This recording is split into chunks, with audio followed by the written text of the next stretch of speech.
Halo para pecinta catur Indonesia, kembali lagi Tarigan Catur Channel.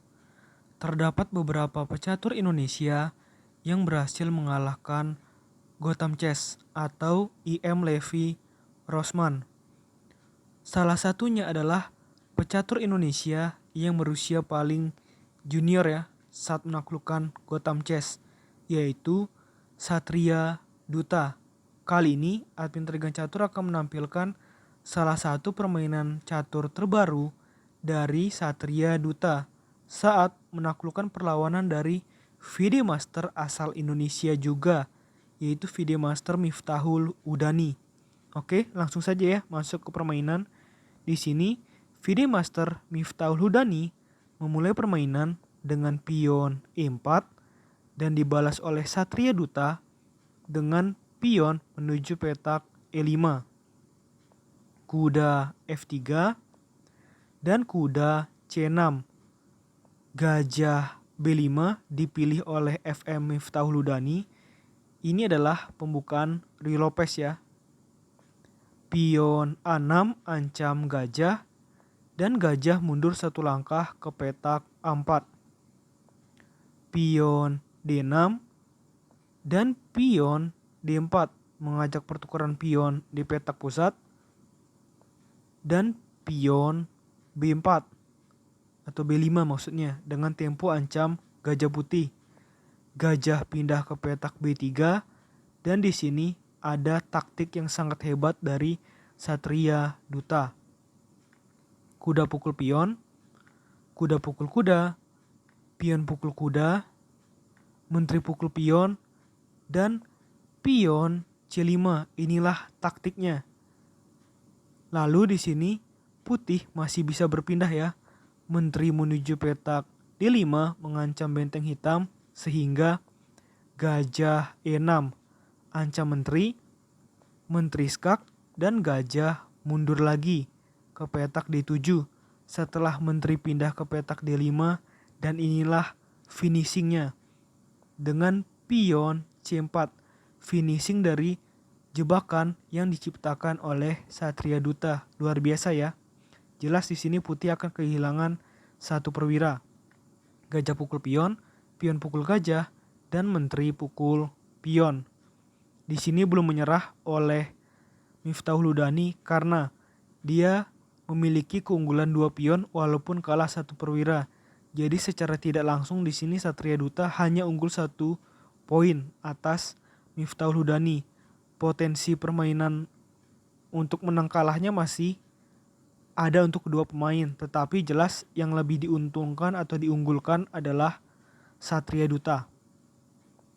Kuda F6 dan kuda C3, gajah E7, dan rokade pendek oleh putih, rokade pendek oleh hitam, dan menteri D3, menteri B6, dan gajah G5 mengancam kuda, gajah E6, dan pion A4, pion A5, dan gajah E3 mengancam menteri, menteri pindah ke petak B4. Tentu saja di sini nantinya ada langkah lanjutan gajah hitam ke petak C4 untuk mendapatkan benteng putih.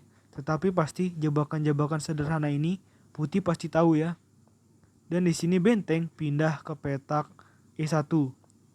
Gajah C4 ancam menteri dan menteri pindah ke D2. Benteng C8 dan gajah D4. Benteng E8 dan pion H3, gajah mundur ke E6 dan pion F4.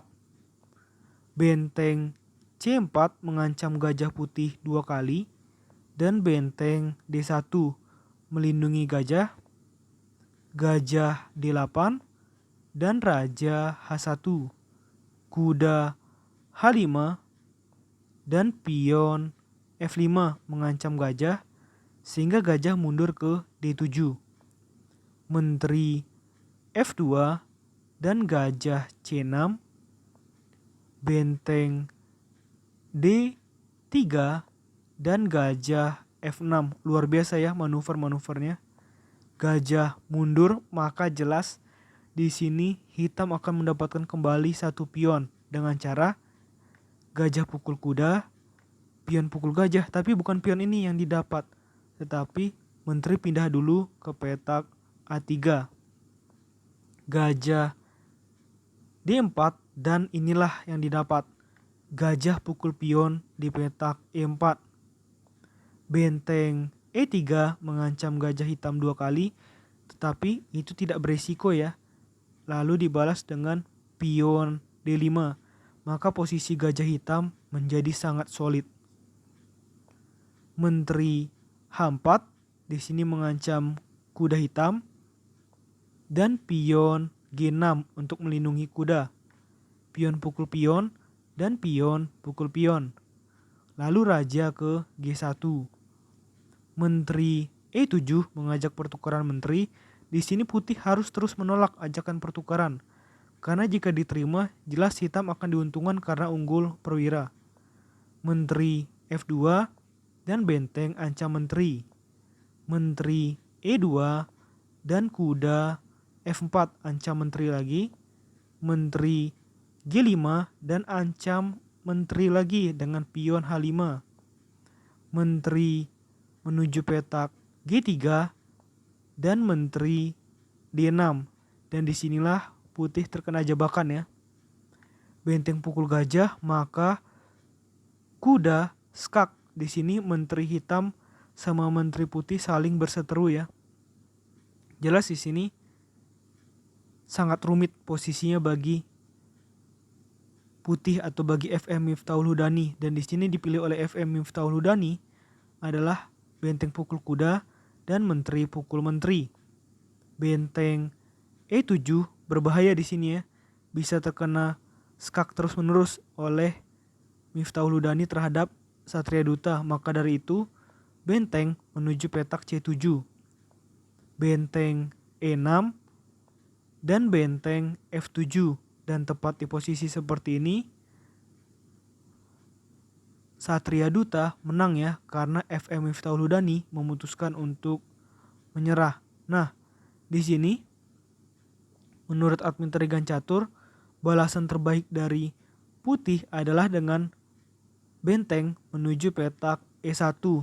Dan di sini menurut admin Trigan Catur, balasan terbaik bagi hitam adalah dengan benteng menuju petak F2. Mengorbankan bentengnya tidak apa-apa, tapi demi keunggulan kualitas atau kenyamanan dalam permainan. Jadi misalkan gajah pukul benteng, maka menteri pukul gajah skak. Misalkan raja berpindah, maka menteri pukul pion sekaligus melindungi pion hitam yang ada di petak G6. Maka benteng putih tidak bisa pukul pion hitam. Maka jelas di posisi seperti ini hitam akan menang mudah karena memiliki menteri dan benteng, sedangkan putih memiliki 2 benteng. Pion putih 4, pion hitam 4. Jadi memang di sini putih kalah segalanya ya. Oleh karena itu Satria Duta pasti menang. Oke, menurut admin Trigan Catur video kali ini cukup. Nantikan video-video selanjutnya tetap di Trigan Catur Channel.